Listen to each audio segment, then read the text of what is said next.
ಎಲ್ಲರಿಗೂ ನಮಸ್ಕಾರ. ಏನಂದರೆ ರೈತರು ತುಂಬ ಜನ ತೆಂಗು ಬೆಳೆದಿರ್ತಾರೆ. ಅಂಥವ್ರಿಗೆ ರೋಗಗಳು ತುಂಬ ಕಾಡ್ತಾ ಇರುತ್ತೆ. ಯಾವುದಾದ್ರು ರೋಗ ಬಂದ್ಬಿಟ್ಟು ಬೆಳೆ ಇಲ್ದಲೆ, ಅದು ಬೇರೆ ಇತ್ತೀಚೆಗೆ 1-2 ವರ್ಷದಿಂದ ಇಳುವರಿ ಎಲ್ಲ ಕಮ್ಮಿ ಆಗೈತೆ. ತುಂಬ ರೋಗಗಳು ಸ್ಟಾರ್ಟ್ ಆಗ್ಬಿಟ್ಟು ಯಾವ್ಯಾವ ಥರ ರೋಗ ಅಂದರೆ ನೋಡಿ ತೋರಿಸ್ತೀನಿ.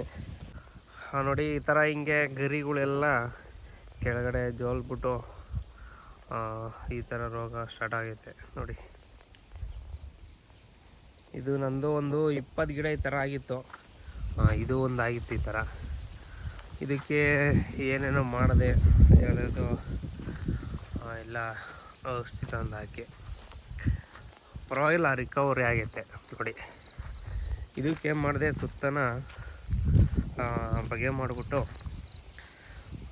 ದನಿಂದು ಗೊಬ್ಬರ ಹಾಕ್ತೆ, ಕೊಟ್ಟಿಗೆ ಗೊಬ್ಬರ. ಗಂಡ್ಲ ಒಯ್ದರೆ ಅದನ್ನೆಲ್ಲ ಕೊಳ್ತಿರೋದೆಲ್ಲ ತಂದು ಹಾಕಿದ್ದೆ, ಗರಿ ಎಲ್ಲ.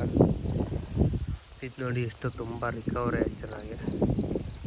ಯಾಕಂದರೆ ಒಂದು ಗಿಡ ಸಾಕೋದು ತುಂಬ ಕಷ್ಟ ಐತೆ.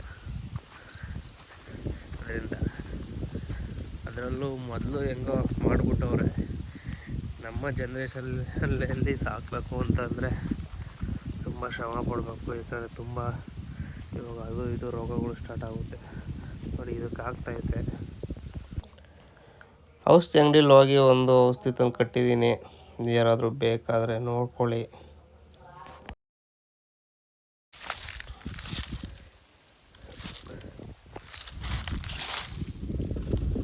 ಒಂದು ಔಷಧಿ ತಗೊಂಬಂದಿದ್ದೆ.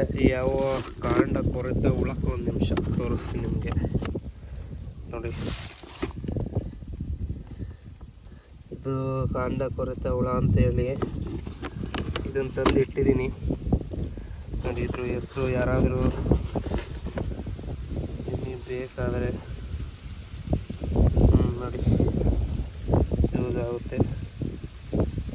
ಇದು ಇಟ್ಟಿರೋದಕ್ಕೆ ಹುಳ ಉಳಿದಿದ್ದಾರೆ. ಅರ್ಧ ಬಕೆಟ್ ನೀರು ಹಾಕಿ ಇಡಬೇಕು.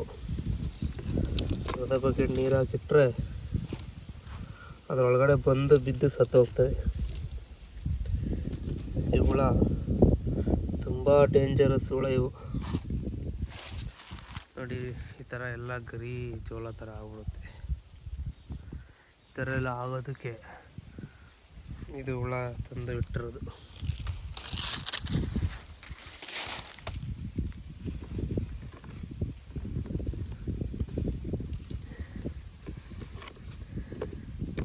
ನೋಡಿ ಹೆಂಗಿದೆ, ಇನ್ನೂ ಸತ್ತೋಗಿಲ್ಲ, ಬದುಕಿದೆ. ಇದನ್ನು ಕರಿ ಹಾಕ್ಬಿಟ್ಟು ಸುಟ್ಟಾಕಬೇಕು ನೋಡಿ. ಇದು ಹಾಗೆ ಅಂಟ್ಕೊಂಬಿಟ್ಟು ಮೂತಿ ಕೊರೆದು ಬಿಡುತ್ತೆ. ದಯವಿಟ್ಟು ನೋಡಿ, ಅದ್ರ ಕೋಡ್ ಬಂದ್ಬಿಟ್ಟು ಹೆಂಗೈತೆ ನೋಡಿ. ಈ ಕೋಡಿಂದನೇ ಕೊರೆಯೋದು ತುಂಬ ಇದರಲ್ಲಿ. ದಯವಿಟ್ಟು ರೈತರುಗಳು ಈ ಥರ ಔಷಧಿ ತಂದಿಟ್ರೆ 2-3 ಬಿದ್ದಿದೆ. ಈ ಥರ ಬಕೆಟ್ ಮಾಡೋದು. ಫಸ್ಟು ಬಕೆಟ್ ಇದಕ್ಕೆ ಕಟ್ಬಿಟ್ಟು ಇದು ತೂತ ಮಾಡಿ. ನಿಮಗೆ ಬಕೆಟ್ ಸಿಗಲಿಲ್ಲ ಅಂದರೆ ಈ ಥರ ತೂತ ಮಾಡಿ, ಆ ತೂತದ ಪ್ಯಾಕ್ ಒಂದು ಸ್ವಲ್ಪ ಓಪನ್ ಮಾಡಿ, ಈ ಥರ ಓಪನ್ ಮಾಡಿ, ಸ್ವಲ್ಪ ಓಪನ್ ಮಾಡ್ಬಿಟ್ಟು ಕಟ್ಟಿ ಈ ಥರ ದಾರದಲ್ಲಿ ಆ ತೆಂಗಿನ ಗಿಡ ಇಲ್ಲ ಪಕ್ಕದ ತೆಂಗಿನ ಗಿಡ ಕಟ್ಬಿಟ್ಟು ಅರ್ಧ ಬಕೆಟ್ ನೀರು ತುಂಬಿಸ್ಬೇಕು. ಅರ್ಧ ಬಕೆಟ್ ನೀರು ತುಂಬಿಸಿ ಇಟ್ಟರೆ ನೋಡಪ್ಪ ಬಂದು ಬಿಡ್ದು ಸತ್ತೋಗ್ತವೆ.